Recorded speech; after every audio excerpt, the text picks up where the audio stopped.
Sarmad sir, welcome to the show. We're going to talk about India's foreign policy since 2014. Straight question, what do you think of the Indian foreign policy since 2014? Is it a success? Is it a failure? Is it somewhere in between?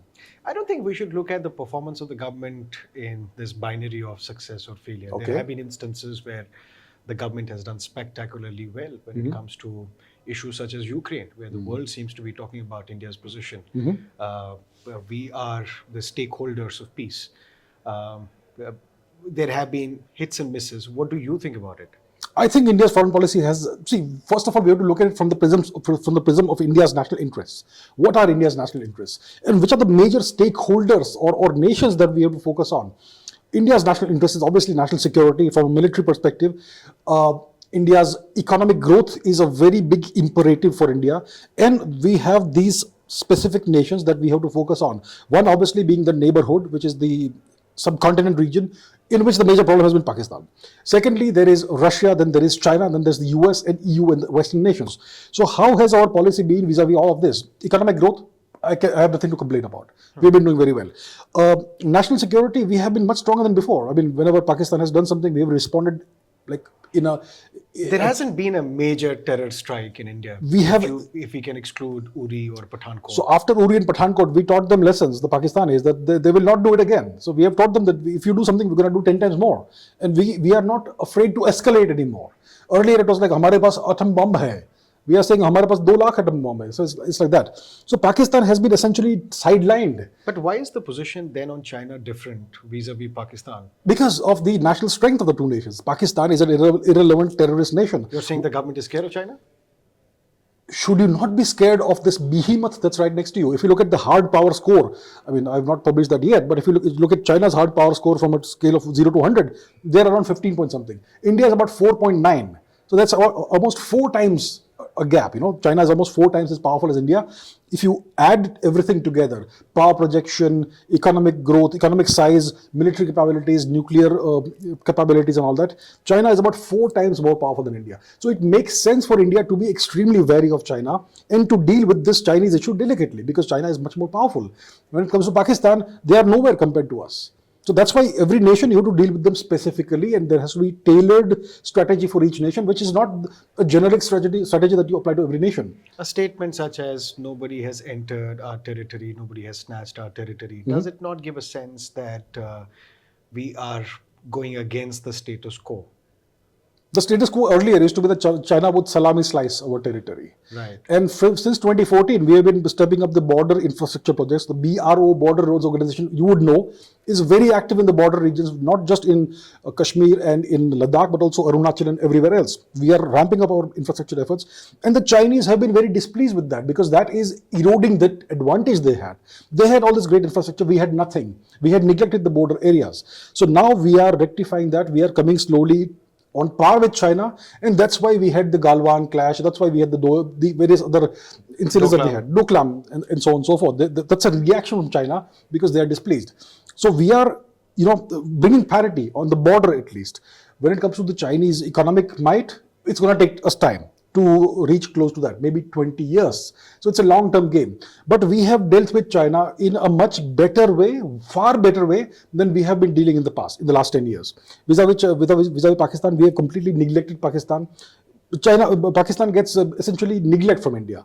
There's no actual interaction, and that's good. And the Pakistani threat essentially has been diffused. When it comes to the US, India and the US are working much better together now compared to ever before. So that's a great win. That's a great positive step ahead. When it comes to the global south, India has essentially taken the leadership of the global south. India showed its diplomatic prowess at the G20 summit last year, October, in Delhi, not far from where we are. We even took the unprecedented step of bringing the African Union into the G20, which is now the G21. We are doing freedom of navigation operations in the Western Indian Ocean region. So overall, what we are doing is very much aligned with our national interests as a whole. Our national interests it's a bouquet of things. But overall, we are hitting more than we are missing. So personally, I am extremely pleased with the kind of foreign policy we've had. Obviously, there'll be some things here or there which can always be improved. But overall, it's the biggest change I've seen. Where do you think we need improvement? Where do I think we need improvement? I think that we need to have better energy security. We are working on that. I think Iran is a major lacuna that we need to somehow try and rectify. Iran is one of the major suppliers of oil, but we're not getting any oil from there because of US pressure. And there's nothing we can do about it right now. But in the long If run, we can buy discounted oil from Russia, why can't we do that with Iran? well, that's a good question, because Iran is way more anathema to the US than Russia for some reason. Okay, even the Americans are getting That's Russian oil. surprising, because that goes against the whole concept of the Cold War. Yeah, it's all about the power. It's all about the balance of power in the Middle East region. See, until the 1990s, the balance of power was very different. Then the Americans took out an entire nation, Iraq. Iraq now no longer figures in the balance of power. And their major, let's say, bugbear from the US perspective is Iran. See, Iran is closely aligned with Russia as well as with China. And that's why, not just Russia, but also China, that's why the Americans have this problem with Iran. And also because of the 1979 factor, the revolution, Iran becomes a theocratic nation, it becomes an Islamic republic. And it's been consistently not just US, but also anti-Israel. Right. So because of these factors, Iran is much more anathema to the US than even Russia. And that's why the Americans, I think it was... But both the countries, they come under Katsa. Even then, we see different treatment vis-a-vis Russia and Iran. So that's a deal. See, foreign policy is never one-dimensional. Each nation, from the US perspective, they deal with each nation differently. And they apply different kinds of pressures on each nation. When it comes to the EU, they apply different pressures on the EU. When it comes to NATO, it's a different set of pressures they apply there. When it comes to Japan, which is a vassal of the US with more than 130 military bases over there, that's a different kind of pressure. So each nation gets a specific tailored treatment when it comes to the US. And we are also, our foreign policy is also evolving in that direction.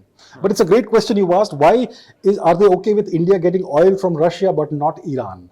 And yeah, it's because of a multitude of intersecting reasons. The interesting thing now would be how does the government of India deal with Iran and Israel? Because we share cultural, economic, strategic ties with both the countries. Yes. Both the countries are very important for our overall national security. I'll say culturally we are closer to Iran than to Israel. Yeah, that's what I was Genetically, culturally, historically. Culturally very close Yes. to Iran. And we've had historically good ties with Iran. Let's not forget, it was Iran who blocked United Nations resolution on Kashmir. It's Iran which played a very important role in ensuring that we get access to the Central Asia via Chavda port. And Israel is a major, if not a major defense partner, but at least strategically very important for us in terms of our defense purchases. What do you think the government should do? India should be friends with everybody. And each nation should understand. That's not possible. That's an ideal situation. It's not an ideal situation. We are making it happen. We have good relations with not just the Palestinians, but also with Israel. As of today, we are able to have both. We have good relations with the Palestinians, also with Israel, also reasonably good relations with Iran. Should we have good relations with Pakistan as well? If the Pakistanis behave, I would be happy to embrace them. Pakistani state or Pakistani politicians? The state, Which means the deep state, the army, the ISI military Zamindar complex. That's the problem. We have no problem with the people. Log to hamare hi hai. They're our blood. Yeah. It's the deep state in Pakistan, the entrenched interests of the deep state that are the problem. I think this is where the coming of the brother of Nawaz Sharif as the Prime Minister, it might be good for relationship. I don't see. Look. Unless and until the Pakistani deep state wants it. The Prime Minister doesn't matter. Unfortunately, that's a sad situation in Pakistan. The people. I mean, he was not even elected properly. It was a stolen election. Did we miss the biggest opportunity that we had when it was General Musharraf, both as the army chief and the president of Pakistan? No, we did not miss the opportunity. He was not willing to behave. He tried the entire thing in Kargil, didn't he? It was his brainchild. But he was welcomed in India in Agra. It was stupid. A guy comes and stabs you in the back and so does the all government this. then was stupid. I agree. I would say it was stupid. It was a BJP government. I know, that's fine. That was a stupid move. The Vajpayee government also recognized Tibet officially as a part of China. Again, stupid move.